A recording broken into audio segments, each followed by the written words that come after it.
Matagal nang may baha, kagigising mo lang ba?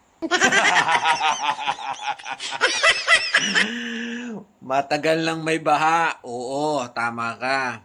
Pero, walang solusyon. Sabi nga ng yung presidente, pakinggan mo yung sinabi niya. First time na nangyari rito. 3 days ago, napuno itong Parañaque. Dito sa Parañaque nangyari ito eh. Dati hindi nangyayari yan eh. Pero dahil una-una, madaming basura, nasira pa yung trash trap. Tapos ang dami talagang bumagsak na tubig. Diba?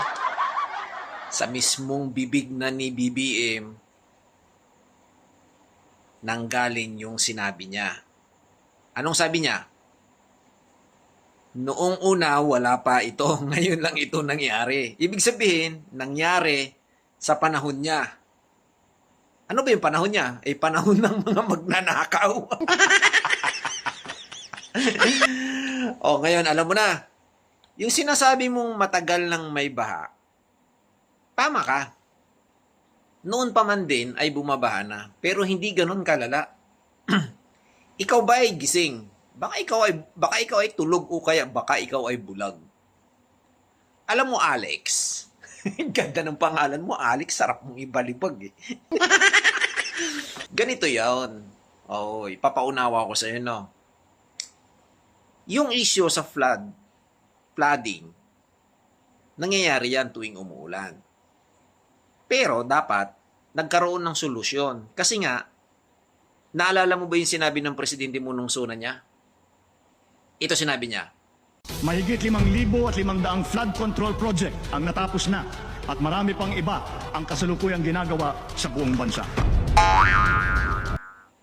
5,500 plus na flood control ay natapos na. Ipinagmamalaki niya nga eh. Di ka ba nakaintindi? Ipinagmalaki niya.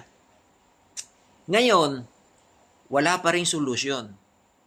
Anong solusyon ang ginawa niya? Ito, may naisip na naman siya. Nakita mo yung basura, sabi niya, pwede gawing kuryente. Yung waste na basura dyan ay gagawin niyang kuryente. Andito si Sec Sharon ng Department of Energy dahil pinag-uusapan namin ng mabuti yung waste to energy ng mga plano. Mukhang patuloy naman ang ating mga ginagawa, ang ating programa at we are starting to move forward at mag-auction na raw doon sa kung saan kasi bibilhin ng Department of Energy yung power na manggagaling doon sa waste to energy. Kaya yun ang ninenegotiate nila ngayon. So, yan ang tanging solusyon. Dapat kung ako dito sa kung ako nito sa mga naghahakot ng basura, ipunin yung basura, dump truck, dalhin sa Malacanang. Doon itambak. Para ma-realize niya. Di ba? Eh wala eh. Puro kabangagan eh. Hindi pa nga natapos yung train na pinapagawa, yung train na subway sa ilalim ng lupa.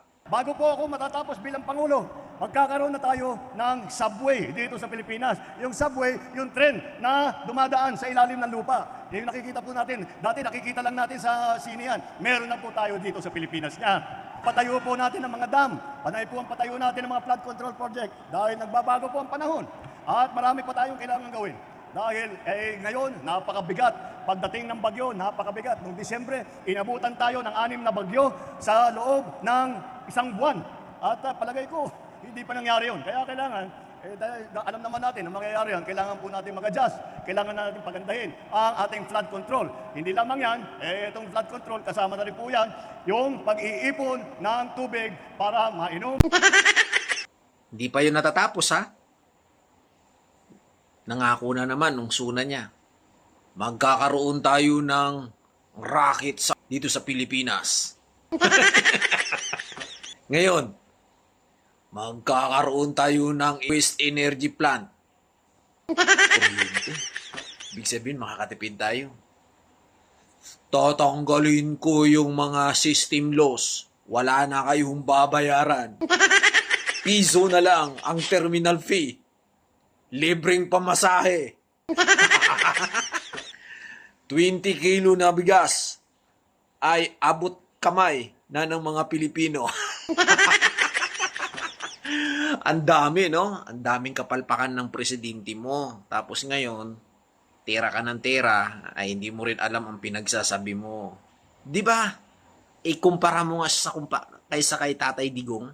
Si Tatay Digong, ang ginawa niya, nung panahon niya, pinalinis niya ang Rojas Boulevard, di ba? Nakita mo yung Manila Bay. Pinalagyan ng dolomite. Napakaganda, napakalinis. Ngayon, panahon ni BBM, kita mo yung dagat. Dagat ng basura.